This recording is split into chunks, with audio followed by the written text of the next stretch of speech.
नवीन व्लॉगमध्ये तुमचं स्वागत आहे. आज आपण जाणार आहोत पुण्याला गणपतीच्या खरेदीला आणि मी आणि माझा एक मित्र जाणार आहे. सो आज जाऊया गणपतीच्या खरेदीला. सो आता निघणार आहोत आपण स्टेशनला जायला आणि घरापासूनचा आपण स्टेशनपर्यंतचा थोडासा टाईमलॅप्स व्हिडिओ बनवू. सो सुरू करूया आपण. इथून पुढे आपण टाईमलॅप्स यूज करून स्टेशनवर जाऊया आणि मग पुढच्या प्रवासाला सुरुवात करूया.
स्टेशनवर उतरताना भरपूर गर्दी होती आणि ट्रेनमध्ये सुद्धा भरपूर गर्दी होती.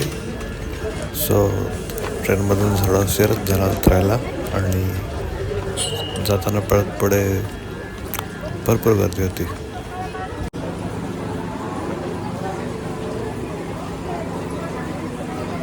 या साईडलाच बाहेर जायचं ना? या साईडला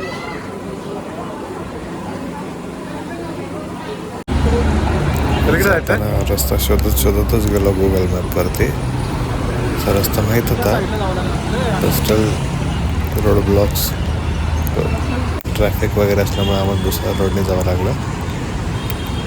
त्यामुळे गुगल मॅपचा यूज करावा लागला.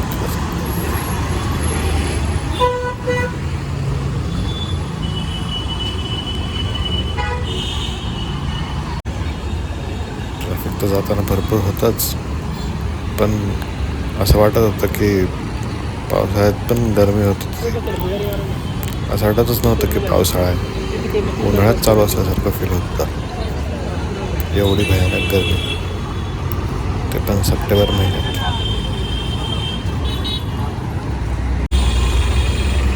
ते इतकं होतं की रोड क्रॉस करताना असं वाटतच नव्हतं की रोड क्रॉस करावा.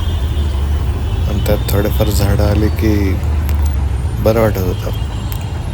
थोडं थंड, गरमीत थंडावा.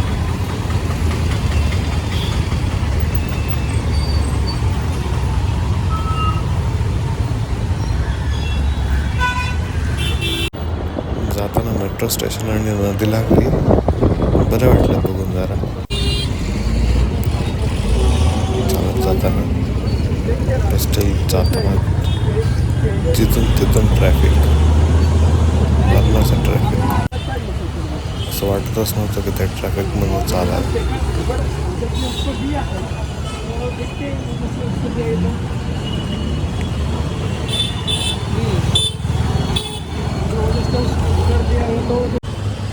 जाताना शनिवार वाडा लागला, पण आत नाही गेलो.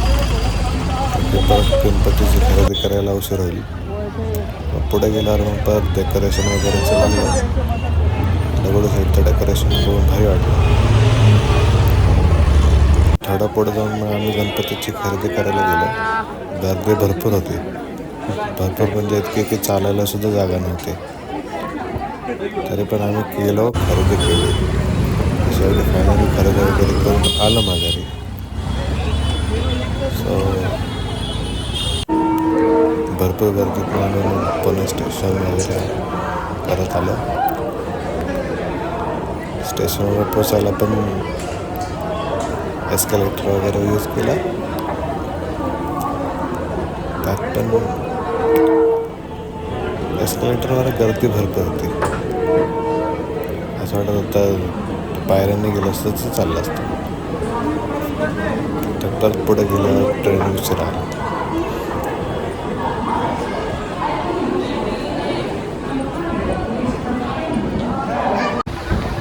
मग आम्ही जाताना ज्या ट्रेनने गेलो त्याच ट्रेनने परत नाही गेलो. आणि परत same scene same view enjoy करत परत नाही